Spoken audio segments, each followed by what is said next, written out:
and begin then.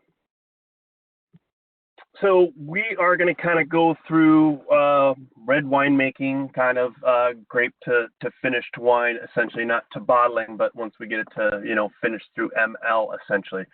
This is a presentation kind of rehashed from a presentation that's been given before, not on this webinar series, but in other venues. But we're really not presenting anything new, so to speak, in terms of product or processing. This is just to kind of get our juices flowing. As we all know, harvest is coming up.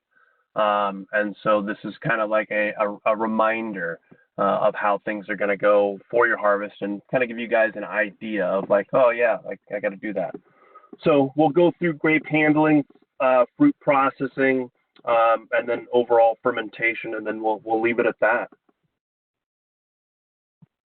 So in this idea here, what are we trying to achieve in red winemaking? Red winemaking is kind of like a controlled maceration, so to speak.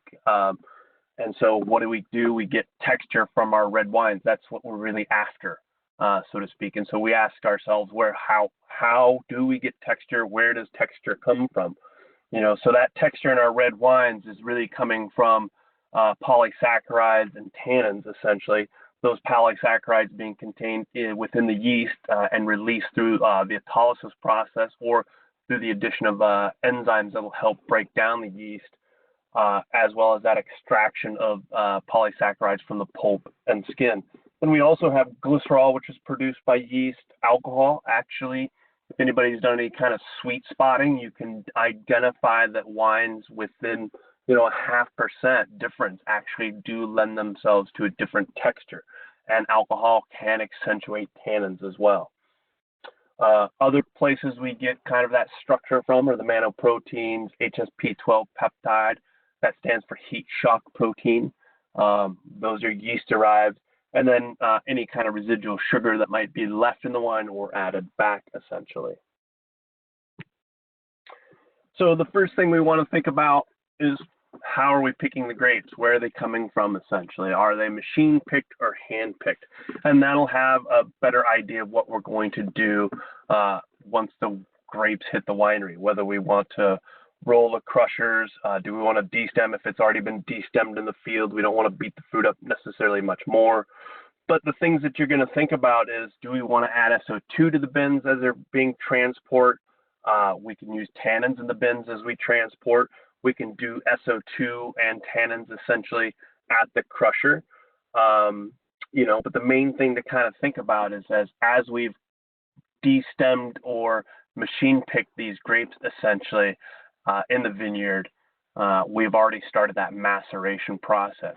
And we're going to get into the use of some non-saccharomyces yeast for the protection of the fruit, as well as actually adding some complexity.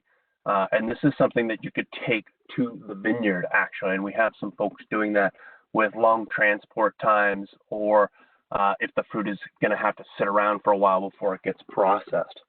But definitely, machine versus hand will help determine how we want to handle those grapes when they come into the winery.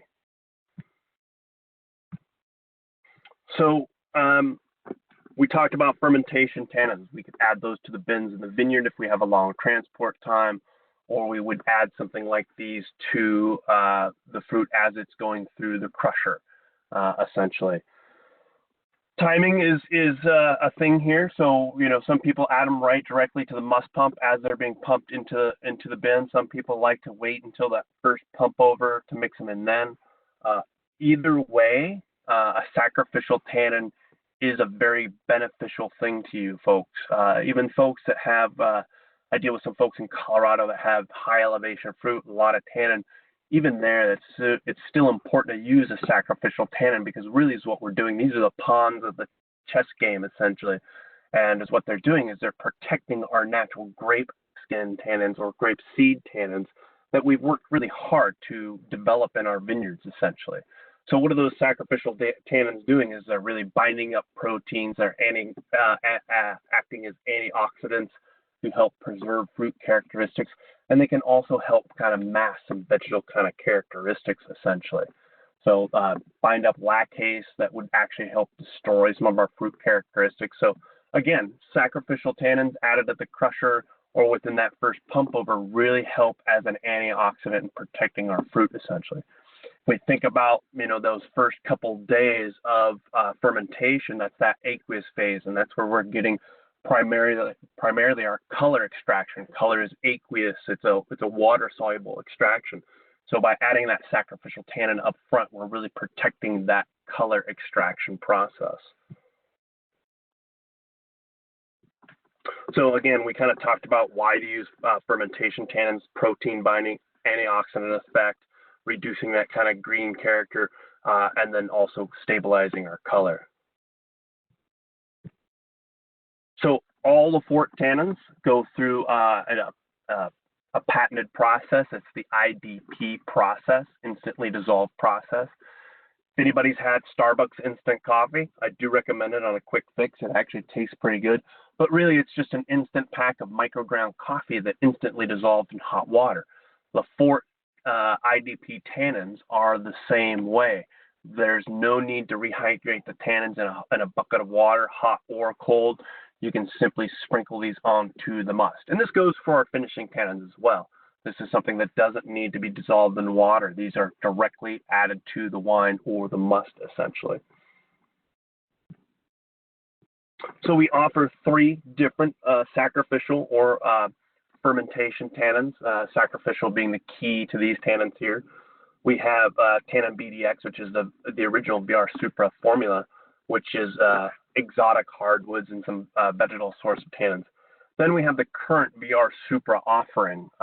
This was reformulated a few years ago, 3 or 5 years ago. I can't quite remember, but it's specific with ellagic tannins, grape tannins, and chestnut tannins now. So it's far more reactive than the original formulation there. And then we offer VR Supra Elegance, which you'll notice has no chestnut tannins. So it really has ellagic tannins and grape tannins in it. What the VR Supra Elegance is versus VR Supra, really without that chestnut, it makes itself more applicable to varieties like Pinot Noir or Syrah, Grenache, some of our lighter varietals that don't have a lot of tannin structure to them, because that chestnut tannin can be in some of those softer varietals a little bit on the aggressive side. Even something like Zinfandel, that would be a recommendation for something like VR Supra Elegance. Tannin BDX is still a great initial sacrificial tannin. Again, you're just really the pawn in this whole chess game of maceration. Recommended dose rates are 200 to 400 grams per ton, essentially. So if we have sound fruit, simply 200 grams per ton is definitely applicable. If we have some issues with sour rot or a little bit of botrytis or anything like that, I do recommend going a little bit on the heavier side. If we have a lot of vegetal kind of characteristics in our Cabernets, I would definitely go to the 400 gram per ton addition rate there. So I talked a little earlier about, things we can do in when the fruit is actually picked into those picking bins. Fruit might stick around or has a long transport time. Instead of using sulfur, we have 2 different offerings of non-saccharomyces yeast strains to offer. So alpha is essentially 100% Pterodospora delbreckiae. This would be added, no rehydration needed. You can add this as a cold soak addition to your wine, essentially. You can use sulfur with this. I wouldn't recommend anything over 30 ppm SO2 when using the alpha, but this would be a normal non-saccharomyces yeast addition rate of 200 ppm or 1.5 pounds per 1,000. The alpha will embed itself and outcompete any of the other negative producing native strains, essentially. The Henosporia, the Uviforum might have some kind of VA kind of characteristics or some other kind of negative attributes to our wine. And so what we're really doing is kind of taking control of our native fermentation, not hammering it with SO2, bleaching out our color, being toxic to our sac strain. The alpha is actually kind of laying a nice little bed, essentially, for adding, yeast complexity to our wines. there's a lot of talk in the environmental community about biodiversity, essentially. And really is what we're kind of doing is we're kind of creating biodiversity in our wines and creating a healthier and actually better wine in a lot of ways. There are some published studies on the use of a non-saccharomyces yeast strain in conjunction with FX10 in Tempranillo that actually boosts mouthfeel and color. And then also with BL3 and Sauvignon Blanc to show the increased mouthfeel and aromatics. This is something that will ferment down to about 10% alcohol, and it does consume nutrients, so it is important to get your juice chemistry correct. At least make sure you measure that before you inoculate with the alpha, essentially. So that was something you'd really want to make sure you do because this will start to ferment on you. The other offering is a Gide. And the Gide is actually a mixture of two different non-saccharomyces yeast strains. This is Michnicovia and Terradisporla. Unlike the alpha, this is only a 50 ppm addition rate. This is something where this would be a great idea for folks known lactobacillus issues. We have folks using this as in place of SO2. It's a 50 ppm addition rate. Simply sprinkle it on the bottom of the bins. Essentially, as that fruit's being picked, all those juices that are kind of sitting down at the bottom actually rehydrate that yeast for you. You don't need to rehydrate the alpha or the Gide, essentially. And again, it's out competing all of those other negative non-Saccharomyces yeast strain that you might find in your must, essentially. This is more of a bioprotection addition. The Gide at this low inoculum rate will not take over and start to ferment, essentially. And so it doesn't consume sugar or nutrients at a measurable rate, essentially. So you could, for a cold soak, 50 degrees Fahrenheit, 3 to 5 days with this. And again, we're kind of building biodiversity in our ferments. Biodiversity creates a healthier ecosystem in our living communities. And so biodiversity in our fruit is actually creating a better environment for our wines, essentially. Think about it in this sense. We're removing the pesticides and the herbicides from our community of our ecology of plants, essentially. By using this non-Saccharomyces yeast strain, we're pulling out the SO2 addition, something that's actually toxic to yeast, essentially, and we're creating a healthier kind of culture for these Saccharomyces yeast strains. So again, folks using this, we've got a winery over in Livermore that's widely using this. 2 years of side-by-side studies for them. Anecdotal, not published, but still. Pinot Noir vineyard comes from about 4 hours away, known lactobacillus issues. They're replacing the SO2 with the Gide for this, and it's working very well. One of our other reps had a mention of a winery down in Paso Robles. Same sort of conditions, some dirty fruit, some sour rot, using the Gide has actually improved that wine. So whether it's healthy or not, a Gide is a very good tool to use in your winemaking process.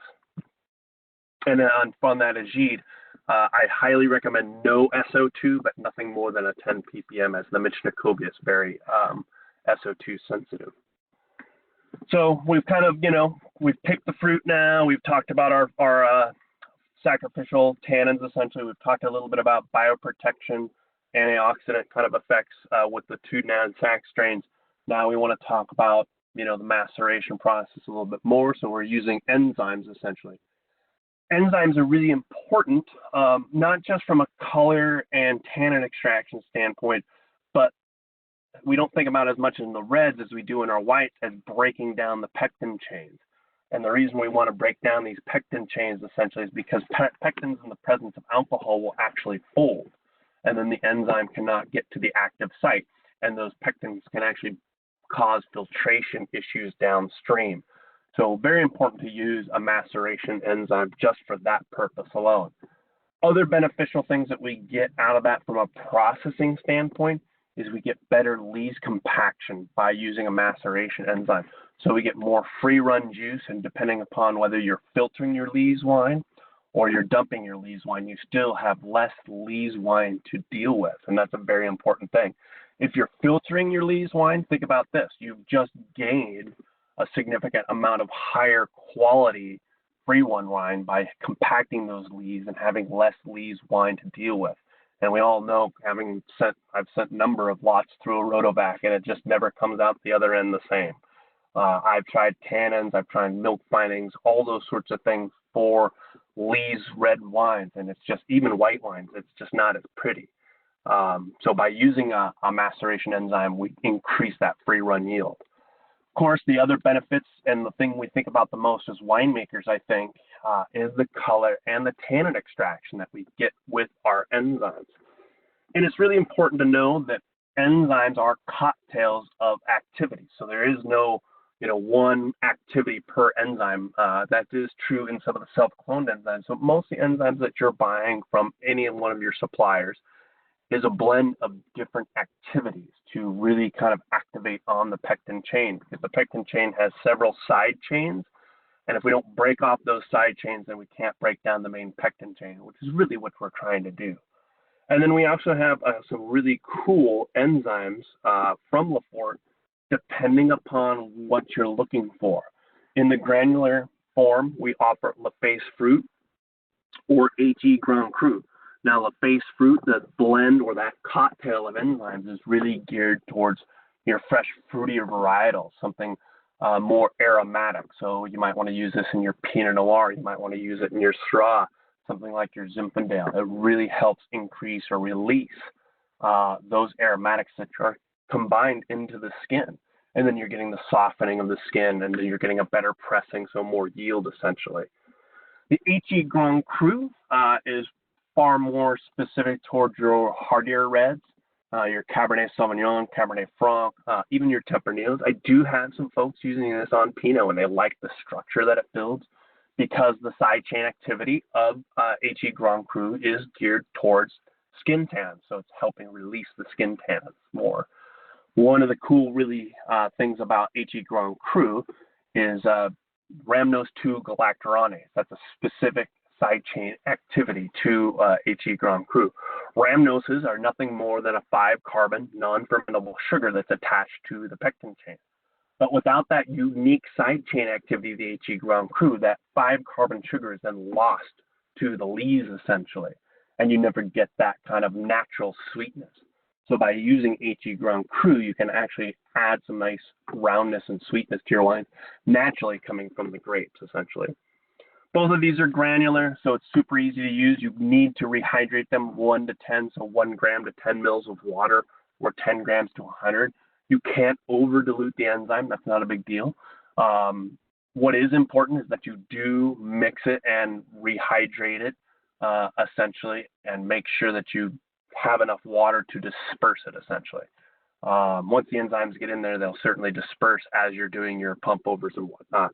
Granular enzymes are great because they don't have to be refrigerated, kept in a cool, dry place, and their activity level is used year after year. So if you have some left over from this year, you might just use 1.5 times that dose the next year, essentially, if you have some left over. Recommended dosage rates on these, I just kind of shoot in the middle myself. It's an easy number to remember, and that's 30 grams per ton.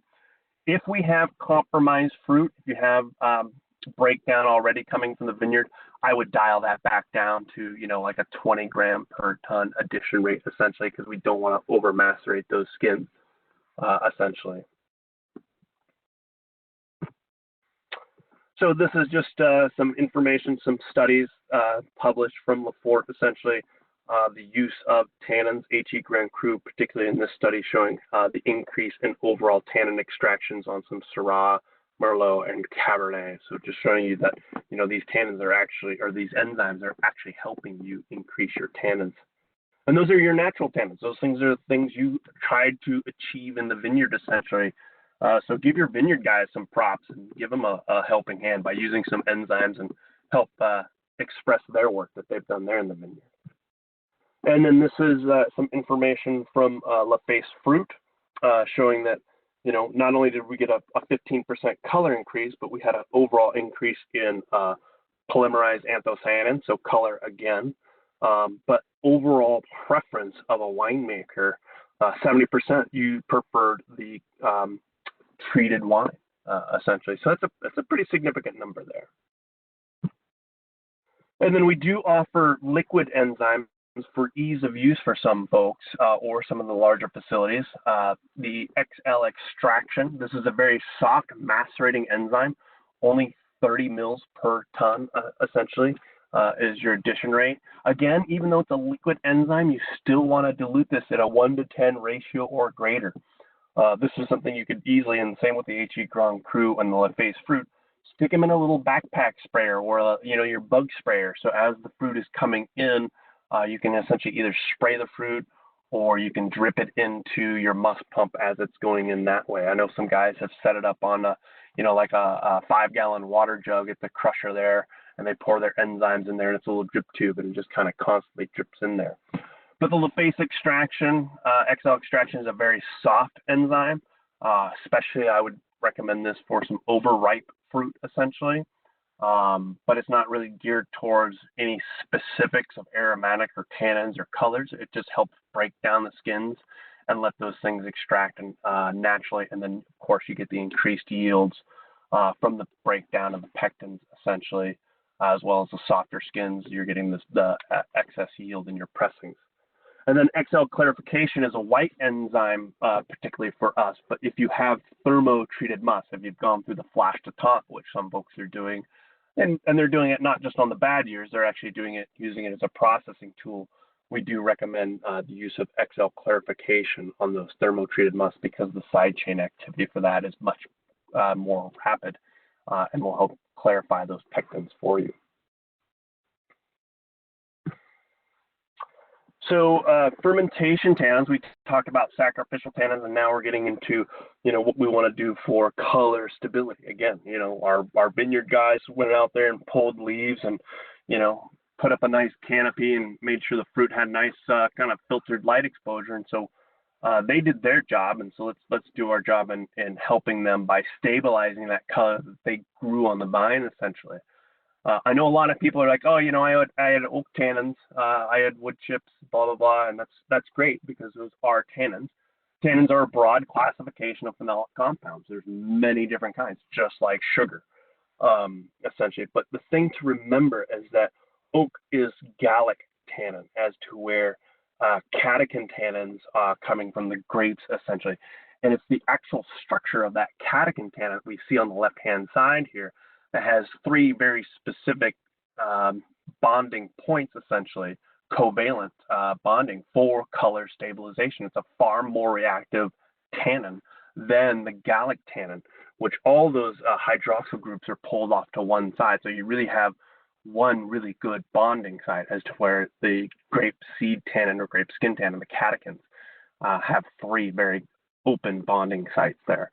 So adding oak tannin, great idea. It does add mouthfeel, does add some toastiness. It does stabilize color, but a smaller addition of catechin tannin will far more reactive and far more active in stabilizing your color for you.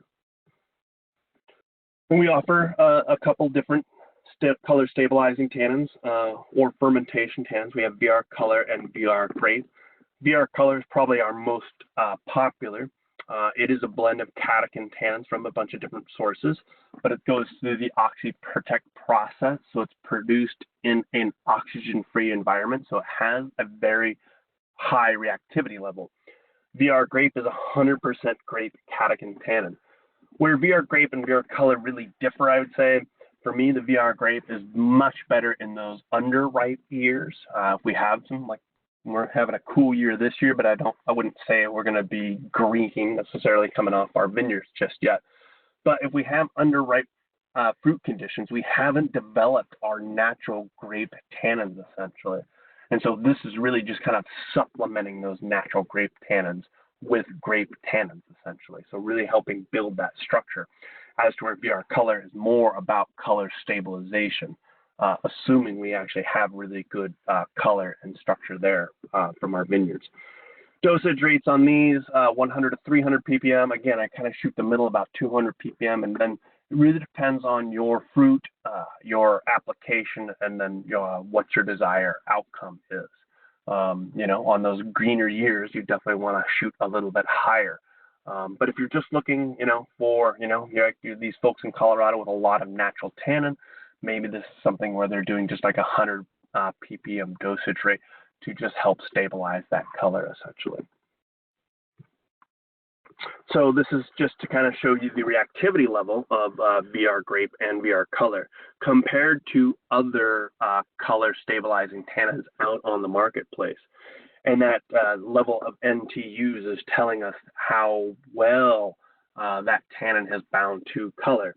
And so we see here, we have a reactivity level of 811 for VR color. And the next best thing from any other of the suppliers is 171.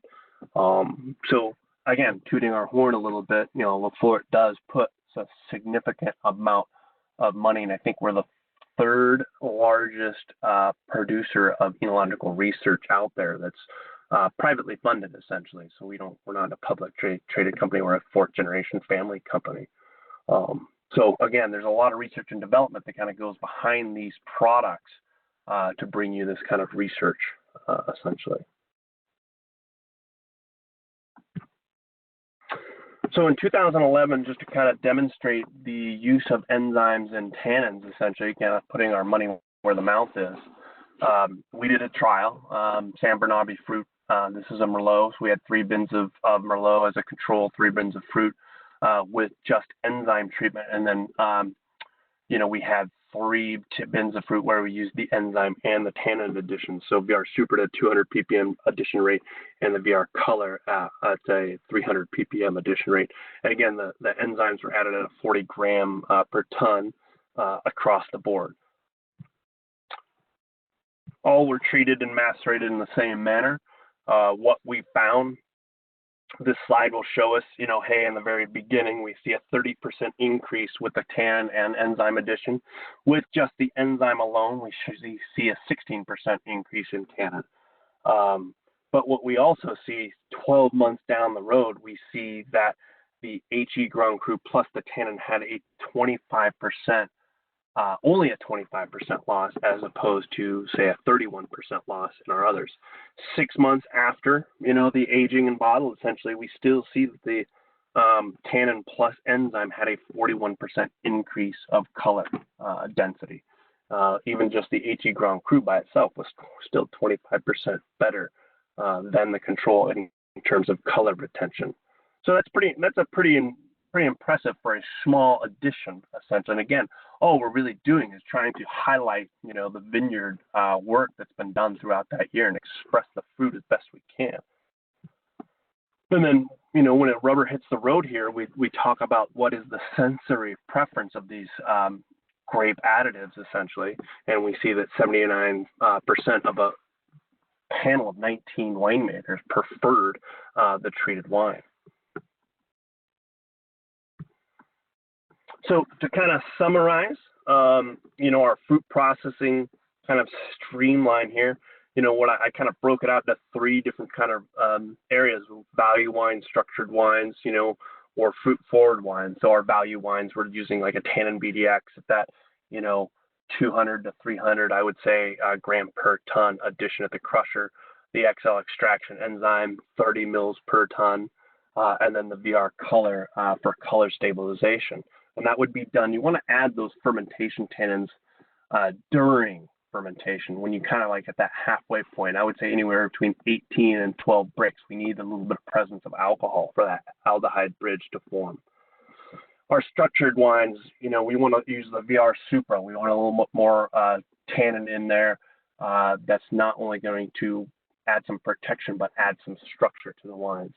LaFace HE Grand Cru that targets the tannins on our skins, also has that rhamnose 2 galactorinase side chain activity for kind of our sweetness to kind of balance out those tannins. And then a little bit of VR grape tannin there for color stabilization. And then for our fruity wines, our Pinot Noirs, our Zinfandels, maybe even some like Syrahs that we really want to express some of those aromatics. Syrah can be very beautiful.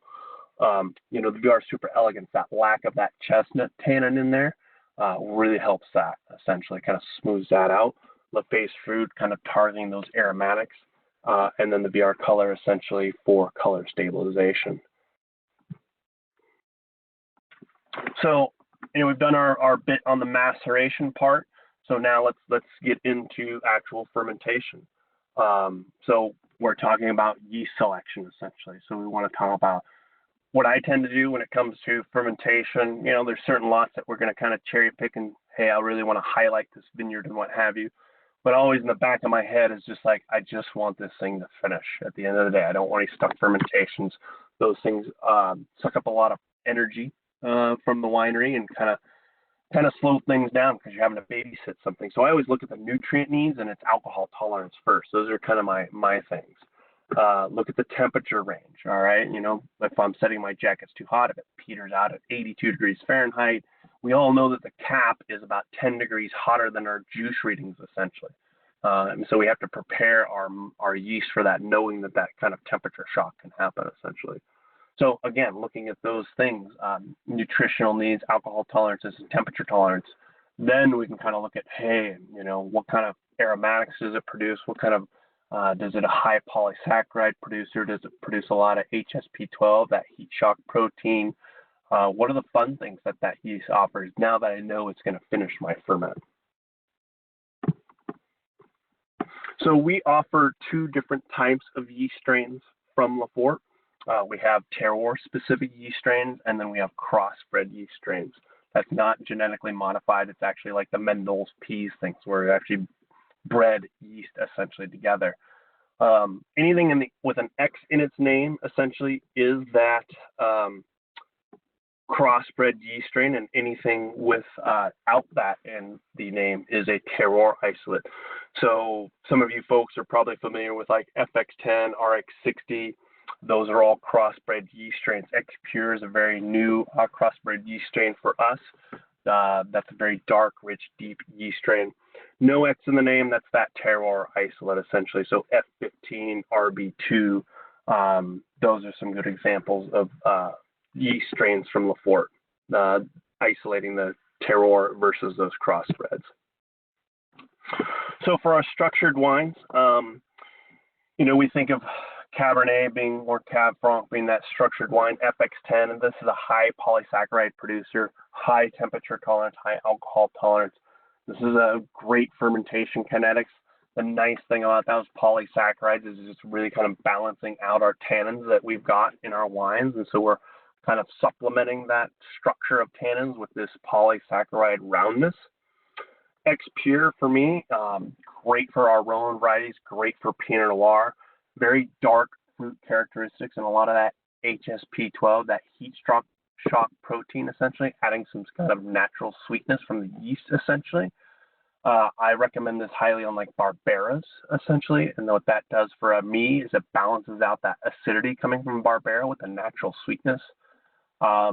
Using this on Pinots darkens that fruit flavor. Zinfandels as well, very dark and blackberry kind of characteristics. And if you're looking for something a little bit different, maybe you have a lot of sweetness already from your fruit, you have a lot of richness. F15 is great on Cabernets. I use this actually in the Central Valley a lot. We think of the Central Valley, for me anyhow, getting a little bit more sugar ripe than we do phenolic ripe. And so I don't want too much of that roundness like the FX10 might offer, because I want to express more of the tannins because we don't have too much. And so for me, the F15 on that Central Valley Cab is actually very good. Use it on Cab Franc as well. It's very varietally expressive, I would say. And then for our fruit forward wines, RX60, widely used on Tempranillo in the Rioja region. Great Zinfandel yeast in the valley. Very spicy, rich red fruits, essentially kind of coming from that. X Pure again, very dark fruit kind of characteristics, but it is a very rich aromatic yeast strain. And then RB2, this is really good for our kind of typified Burgundian Pinot Noir. This is our great yeast strain for that. If you're not looking for those darker kind of rich complex flavors, if you're looking for more of those spicy notes, those red raspberries, cranberries sort of kind of characteristics, that's where the RB2 would definitely come into play. And don't be afraid to mix and match. I mean, come on, we're making, you know, kind of cocktails in a way by mixing and blending yeast strains and flavors together. So if you can mix a block of RB2 or a lot of RB2 and a lot of X-Pure. And maybe, you know, that when you go to put your blends together, you have a different ratio of those two and how they fit together in your final blend. Or maybe you just stick them together and get the kind of bright characteristics you're looking for, as well as that deep structure from the X-Pure. And then other yeast strains that we offer, F33. This is a great yeast strain, value yeast strain, works well on whites and reds essentially. It's a very fruit-forward producer, high polysaccharide, low nutrient, good temperature and alcohol tolerance. It's got great kinetics. So if you're looking for a yeast strain to just kind of get through, you're not looking for fanciness or anything like that. You know, maybe you've got some excess fruit, you're looking to create some bulk wine or just a base wine if you need some bases. F33 is a great yeast strain for that, very low producer of VA. And then if you have any kind of known troubled wines, Zinfandel for sure, you know, we get those alcohols, 15 plus, 16. Maybe it's a vineyard that we know always has trouble fermenting or something like that. Or if we ever think we're going to have a stuck fermentation, it's good to have some BO213 on hand. Very high temperature tolerance and alcohol tolerance. So this will go up to 17% alcohol, 95 degrees Fahrenheit. This is a great yeast strain for those high alcohol wines that we might be bringing in. I also recommend the BO213 if you're ever doing any kind of fruit wine. So we're talking about yeast, we have to talk about yeast rehydration, right? How do we get the yeast into the must essentially? Highly recommend, if you're not using it already, a rehydration nutrient. We got to think about these yeast strains that are freeze dried. That cell wall is basically very crinkled. And what we're doing is we're just lubricating it, right? You take some lube and put it on your skin and kind of, you know, your skin gets dried out and you put some hand lotion on there and kind of smooths that out, re-moisturizes it, gets the pores acting naturally, essentially, in your body. Think about that as your yeast cells, essentially. You add, you're rehydrating that using a rehydration nutrient. What are you doing? You're adding back some of the glycerols. Essentially, you're allowing those transport proteins to do their job. You're easing that pathway of nutrients in and out of that yeast cell, essentially, allowing the yeast to do its job more efficiently, essentially. You're also creating a structure, essentially, on that cell wall, and you are protecting against osmotic pressure as well as alcohol, essentially. So what we offer from LaFFORT in terms of a rehydration nutrient for red specifically is Superstart Rouge. Superstart Rouge has the most gestrol than any other rehydration nutrient on the marketplace. What is a gestrol? Gestrol is really that compound that allows for alcohol tolerance. And so we're giving you that extra boost of protection, essentially, in your rehydration nutrient to help you finish that ferment, essentially. Very easy to use, 104 degrees Fahrenheit, same temperature as your yeast rehydration water, same dosage rate as your yeast, 1.5 pounds per thousand. The nice thing is 104 degrees Fahrenheit, you add the Superstart Rouge, and then you add your yeast immediately after. And essentially, you can pitch your yeast within 45 minutes, essentially. Very cost effective. Look at that, 1 cent per gallon, essentially. So that's your insurance right there. What is it? You know, penny cure, pound wise. I think that's the saying there. Anyhow, penny's worth of insurance is worth a pound of cure, sort of thing. Very cost effective, very easy to use, and it helps alleviate a very large problem. So with that, you know, we've talked about yeast, we've talked about rehydration. Now let's talk about during our ferment, essentially. We need the proper yeast nutrition because that helps eliminate stuck fermentations, helps eliminate the H2S production, essentially. I always like to say, happy yeast, happy wines. Just think about you. You eat some good food, you feel better. If you eat crappy food, you feel crappy. So it's very important, not just for you, but for your yeast to be feeding them some good stuff, essentially. So this is a nice little chart kind of explaining a little bit about the needs of fermentation here. What I like to say is, you know, for our reds, we really are looking for like that 200 to 300 ppm YAM, depending upon our temperature and our alcohols. Higher temperatures, higher alcohols, the higher nutritional needs we're going to need. The lower alcohols, lower temperatures, the less nutrients we're going to need. You know, are we running a marathon or a half marathon, essentially?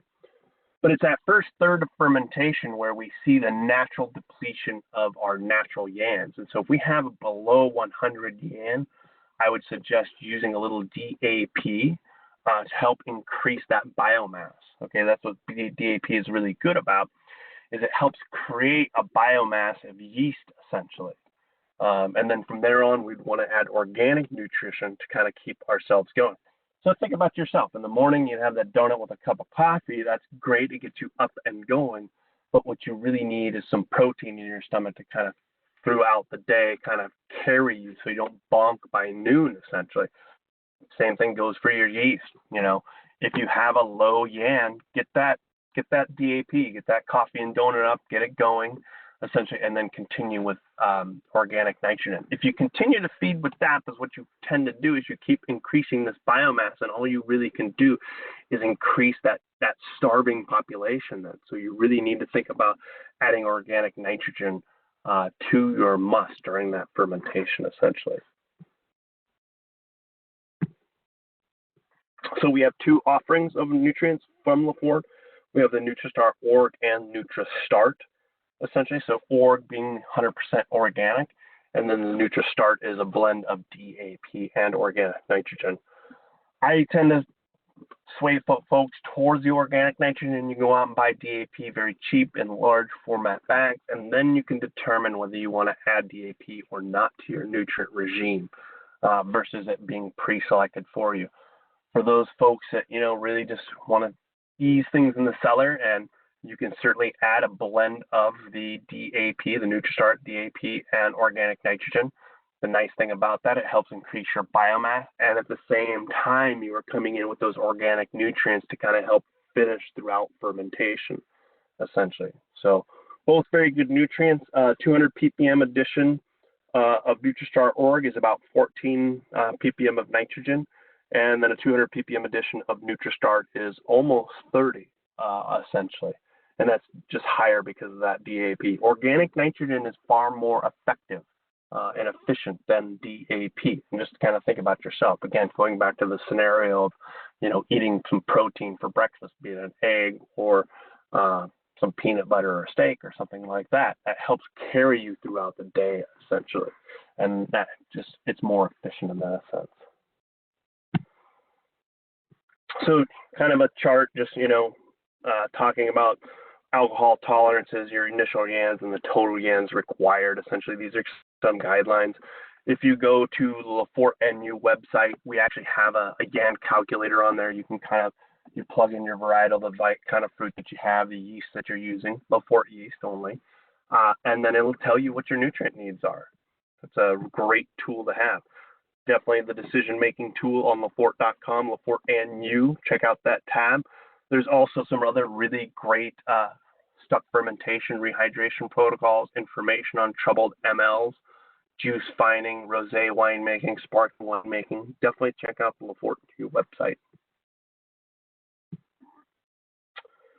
Some other fun things now, all right? So now we've talked about, you know, bioprotection, sacrificial tannins, color stabilizing tannins, enzymes for maceration, what those things do. And then we've selected yeast, rehydration nutrients, mid-fermentation nutrients.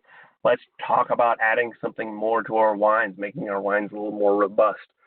Something, Enolise has been around for a long time for LaFFORT. This is a blend of yeast holes, specific with an HSP12 peptide, heat shock protein. That's a patented extraction from LaFFORT. It's a natural yeast protein that adds a lot of sweetness. It's a peptide. During a red ferment, I would recommend 100 to 200 ppm, depending upon your fruit. Definitely something from the valley here, again, where we don't get the phenolic ripeness, and we're looking for that richness. That is something that's very similar to a surly aging. I don't know if anybody, I like to keep my red wines a little bit on that dirty side for that natural autolysis to take place. But if you add this, you're mimicking that autolysis process early on in your fermentation, helps mask vegetal kind of characteristics and builds that sweetness in the mint palate. And then again, it can counter a copper binding. If we do have a little bit of H2S, adding that yeast holes will absorb the copper. That little bit of HSP12 will actually help round back out the wine that we might have stripped with a little bit of that copper. And then Powerlees Rouge. This is new for us. I'm excited for this product, actually. 2 years ago, I tasted trials in Serbia with this wine. This product, some Australian wine made with this.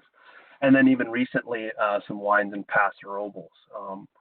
This is that same enolese, but it also has a beta-glucanase in it. And that beta-glucanase is what's breaking down our yeast. It's speeding up that autolysis process, essentially, releasing the natural manoproteins and peptides from our yeast cells. And the reason we're adding this beta-glucanase at the same time as our ferment is you think of that biomass that we have in our ferments. And it's only going to work on inactive cells, right? So we're not cannibalizing our active yeast, essentially. That's important to note. But it's our dead yeast cells. We have this huge biomass during our, 5, 7, 12, 14-day ferment. And that enzyme is actively breaking down those things, adding a tremendous amount of body and sweetness to a wine. So it's really cool. I do recommend a 100 to 200 ppm addition rate. You can cut that in the middle at a 150. The trial I tasted in Serbia was a 300 ppm. It was a little too much for me, I'll be honest with you, and I'd rather save some of that so we could add back sweetness later if need be. The trial in Paso was a 200 ppm addition rate, like that a lot. And so that's why I'm kind of like leaning towards a 150 ppm addition rate, 200 being the maximum there to your wines, essentially. And this will really help if you have a very tannic wine, if you're in high elevation climates, you're worried about all these tannins that you have. This is a great way to kind of balance that out, add that sweetness back out, balance out those tannins, essentially. And then post fermentation or co-inoculation, we do offer an array of ML bacteria. All the ML bacteria from LaFFort are selected for co-fermentation. If you haven't jumped on board with co-fermentation, give it a try, see if it's for you. Saves you time and energy. I know folks don't want to worry about a potential stuck fermentation. I totally understand that. These yeast strain, ML strains can be used as sequential as well. Nothing against that. Preact 450 is a build-up strain. It's not build-up in the traditional sense, but it's simply a simple rehydration. Comes with its own rehydration nutrient, alcohol tolerant up to 17, and has a total SO2, so your bound SO2 up to 60 ppm. And then SB3 is also a very hardy strain. You're looking at 5-6 cents a gallon, essentially. It is costly. I do recommend folks adding at the recommended dosage rate for your ML bacteria, because you really don't know. Kind of like that native thing, we really don't know what's doing the fermentation, so that's why I would recommend using a full inoculum, because then you take away the risk of going VA. You know that you're going to get through fermentation. It's just the right thing to do, and it's again penny wise for the pound of cure there. So I just want to thank all of you for attending the webinar here today. 50 minutes, I guess I went a little long. Anyhow, if you have any questions, this is recorded. Go ahead, feel free to type them in now. You can also call the main office for any orders or questions. We have the St. Helena store, the Windsor store, and the Paso store. Lindsay Otis is at the Windsor store from time to time, and we have Claire back from last year. She's manning that. Caitlin is down there in Paso in the St. Helena store. We have Garrett and Jillian are in there, and then I'm sorry I forgot our girl's name in St. Helena, but we have a couple new faces for us at LaFFort, and please stop into one of the offices, one of the shops, chat up the local rep there, pick up some material, and I'm sure they've got some treats for you. And I will take your questions now.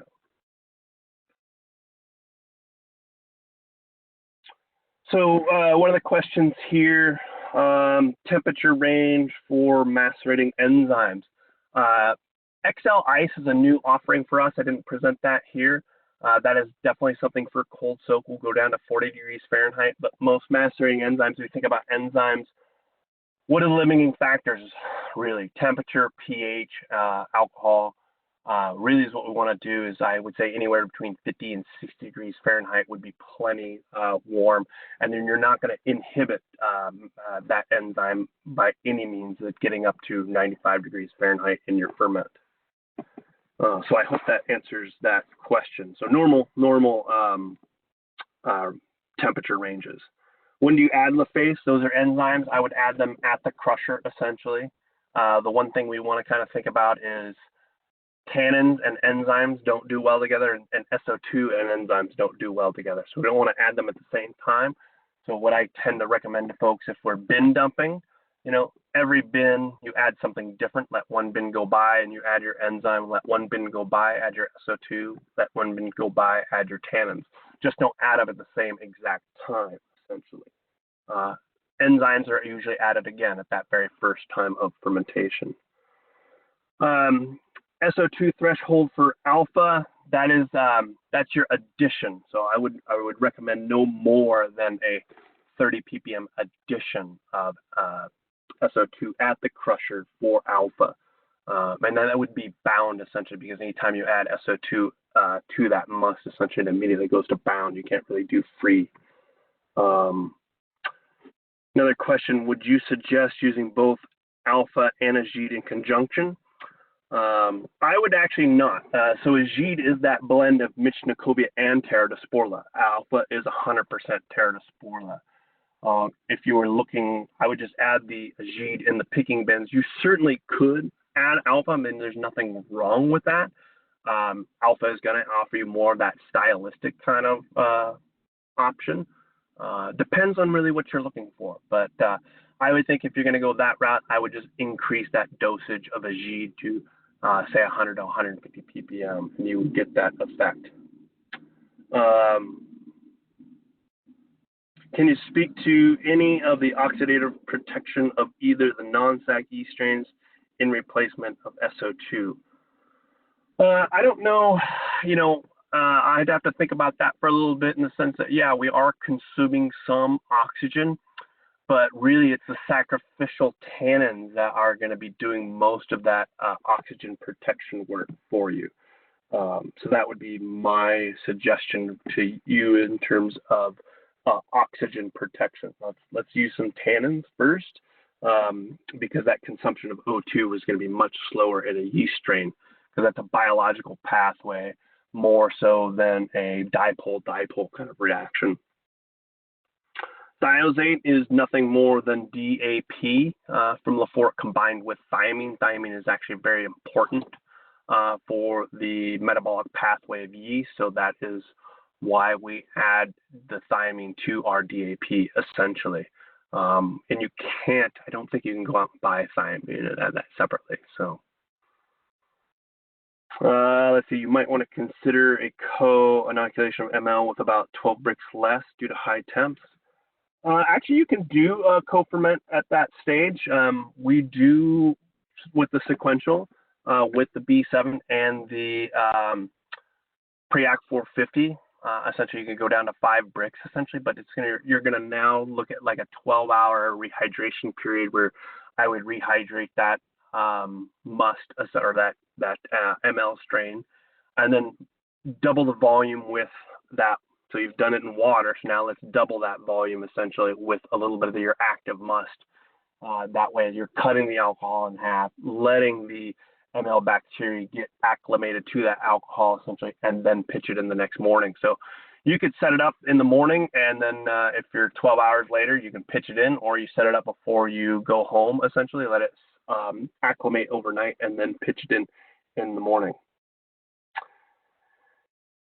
And then again, a question on how to use thiazate when, where versus bulk DAP. Again, the thiazate is DAP combined with thiamine, and so I would recommend just using the thiazate at the same time in place of your bulk DAP. Essentially, you can use one or the other essentially in that. And yes, alpha and azide are used in co-fermenting. Essentially, that's another question Alpha, definitely, you'd want to inoculate with alpha come 72 hours later. Or, you know, if you're starting at 25 bricks, I could wait till you get down to about 22 bricks, which is about 2 days, essentially 48 hours. Come in with your Saccharomyces yeast strain. Agite, on the other hand, that low dosage rate, you're not going to see an active fermentation coming from that, essentially. So you could cold soak 3 to 5 days, essentially, and not see that bricks drop, essentially. But then you will come in with your Saccharomyces yeast strain, essentially. I hope that answers everybody's question.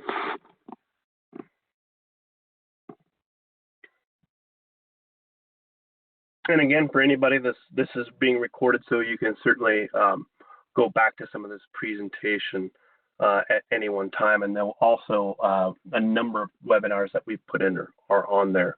I'd like to thank all of you for attending. Check out the LaFFORT new website. There's a lot of great information on there. Please reach out to your rep for any kind of questions.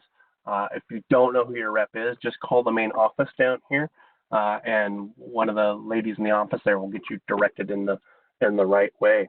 Again, thank you very much. I appreciate all your time. Happy harvest to everybody. It's coming up quickly. I really feel that. So with the warmer temps and things like that, we're coming around. So everybody, have a great day.